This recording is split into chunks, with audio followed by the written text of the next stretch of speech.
A new report shows the number of illegals trying to cross into the U.S. from terror-linked countries such as Pakistan, Syria and Afghanistan. It's on the rise.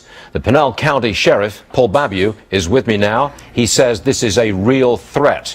Now, Pinal County Sheriff, it's about 60 miles from the border. But you told me before that you see a lot of the illegals coming through your county as they head north. Are you seeing a lot of this new type of illegal, people from Syria, Afghanistan and Pakistan? Are you seeing them come through your county?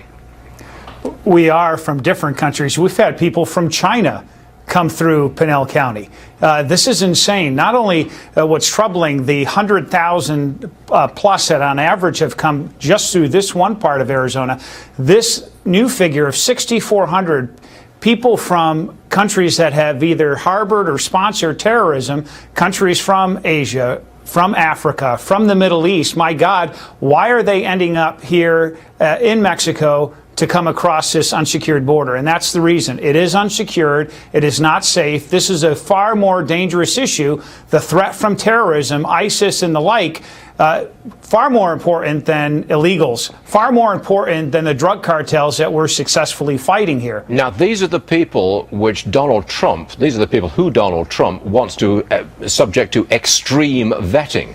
That probably means keep out. Are you with that?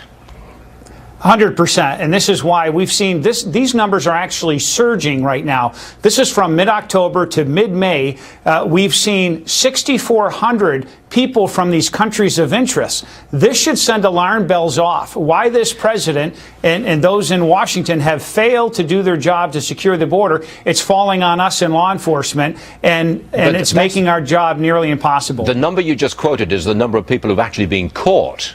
We don't know how many others came through. Now, as they come through your county, are you allowed to challenge? Absolutely, and that's what we do. We work closely with our heroes in the Border Patrol and that want to do their job. I was with hundreds of them today for a funeral for one of our fallen heroes in Casa Grande, Arizona, and they said to me, "Sheriff, we are handcuffed. President Obama has handcuffed us, and what we need to do is have a president in Donald Trump that actually enforces a law that abides by his oath to faithfully execute the laws of the land." And that's not what's happening. And so we need to secure the border, put America and our security interests first for once. It must be easy to cross that border. If you've got this kind of number and they're getting caught, and a large number are not getting caught, it must be much easier than we imagine. Now, look, I've not been to the border. I've not seen it.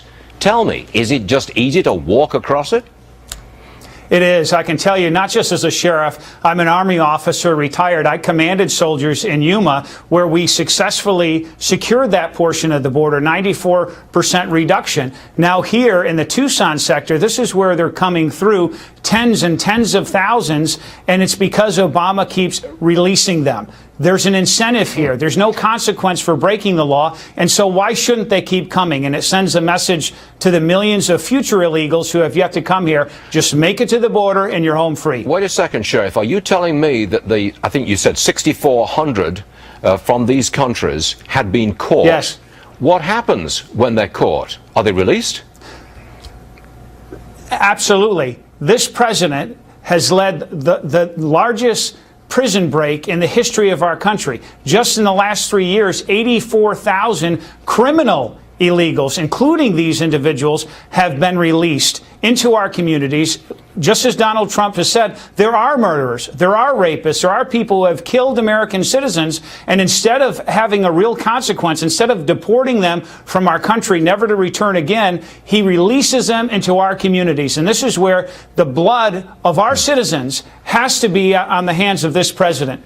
Paul Babeu, we did, by the way, ask the Department of Homeland Security for a comment on this. They've not gotten back to us yet. But Sheriff Paul Babeu. Of course not. No, thank you very much indeed for joining us, sir. Thank you, sir. Much appreciated. Okay. Thank you. That's all from here. Remember, catch me. The show is called Varney and Company every weekday on the Fox Business Network. We start at 9.